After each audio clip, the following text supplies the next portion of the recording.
Welcome friends, welcome back to the kitchen. Today I'm going to do a riff on a soup that you can find deep on our channel. And it is a really simple soup that comes together quickly. And what I liked about that soup recipe is that with the exception of the ground beef, everything was already in the kitchen. They were pretty much already staples that we had in the pantry. And so at most all I would have to buy is the ground beef, and that's pretty much it. So it was ground beef, cabbage, and rice. Carrots, onions, celery, of course, all to bring it all together. And we made it this past weekend, and I thought to myself, I wonder if I can take that and just sort of riff on it a little bit and make some changes, take out the cabbage and the rice, and maybe add noodles. So this is what we're going to do. So I have some ground beef here. This is medium ground beef. I guess if you're in the United States, that would be 80-20. You want a good amount of fat because fat is flavor. I've got a Dutch oven with a little bit of oil in the bottom just to loosen it up to begin with, and we're going to fry that off and start to brown it. Okay, we're starting to get some color on this ground beef. I'm going to add some freshly grated black pepper, just a pinch, and a pinch of salt. Now, the amount of salt that you add at this point, of course, depends on the chicken or the beef stock that you're using. If you've got a really salty chicken or beef stock, you might not need to add much salt at this stage. But it's always good to add a little bit at every stage just to build that flavor. So, I think this is looking pretty good. You don't need a whole lot of color on the ground beef, just get it browned and cooked through. Next in I have a mirepoix, which is just carrot, celery, and onion chopped up. And we're going to put that in and cook it down and just until the onion softens and the carrot starts to cook a little bit. We also want to put in at this point some chopped mushrooms. Now, I know I've said this before, when you go to the grocery store, you're going to grab for the white button mushrooms. At least here in North America, most people are going to grab for those white button mushrooms. Take a walk on the wild side. Pick up a couple of different kinds of mushrooms because they're going to add a different depth of flavor to your soup. Don't be afraid of the other mushrooms. So I've got those chopped up. I've got about 2 or 3 different kinds in here.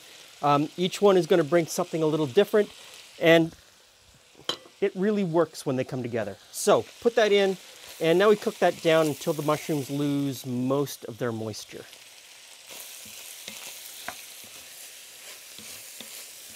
Okay, we're looking good. We've built up a bit of fond on the bottom of the pan.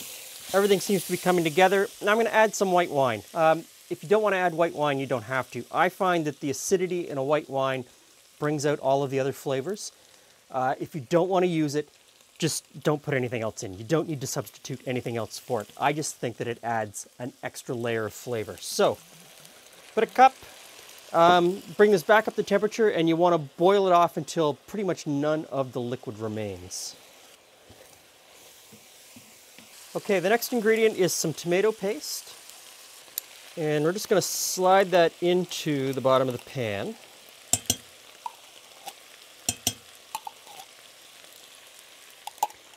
Also want some Dijon mustard.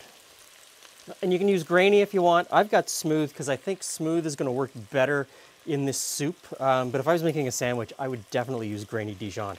So, a scoop of Dijon mustard. And we'll just stir that in. So this is the point in the recipe where I would normally grab for my jar of Marmite and put a big lump of Marmite in there. But today I'm going to try something different. You may have seen in a previous video, I've been working on a homemade Worcester sauce recipe.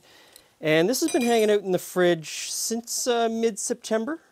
September 1st, actually, so the beginning of September. And it's been kind of coming together, and I haven't finished the process completely.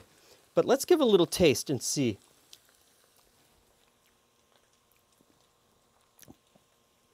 Big umami. Giant umami. Oh, that's really good. So, I'm going to put a scoop in. It's not quite finished yet. Might be a little bit lumpy. But in it goes, because I think that's going to add something to this soup that's absolutely fantastic. So, I mean, if you don't have homemade Worcester sauce at home, because, you know, why would you have it? And there's the discussion for the ages. Is it Worcester sauce, Worcestershire sauce? I think it's just Worcester sauce. If you don't have this at home, then of course use store-bought Worcester sauce or use Marmite or Vegemite, just to bring out all of those umami flavors. Now, we're almost there. So I've got our homemade chicken stock, and I just pulled this out of the freezer a couple of hours ago, so it's still mostly frozen. But that doesn't matter. I'm gonna put it in, and it will thaw in the pot. So if you're using store-bought, or you're using something that you've made that isn't frozen, you can just put in the chicken stock and carry on with the next step, but I need to wait for mine to thaw out in the pot before I move on. At this point, I want to give it a little taste and see how to adjust the flavors. I've got some herbs here that I think I want to put in. I just want to make sure before I go ahead and do it. So, a little bit of a taste. Yeah, I mean, we're 90% of the way there. And I think these other things will help. Now, bay leaf, believe it or not, bay leaves actually do something. So I'm going to stick in 2 of those. This is going to cook for another 25 or 30 minutes before I move on to putting in the noodles. This is marjoram. Marjoram brings a really nice floral kind of flavor. This is thyme. And I've got some ground cloves here, and I'm just going to put in the tiniest little pinch. And that's going to give sort of a nice bottom note that's going to work with the umami flavors and sort of boost everything up. So I'm going to stir this in, and I'm going to let this simmer on low for about 25 or 30 minutes, and then we'll come back and we'll put in the last 3 ingredients. Okay, let's give this a final taste and see where we are. A little bit of a stir, and let's see.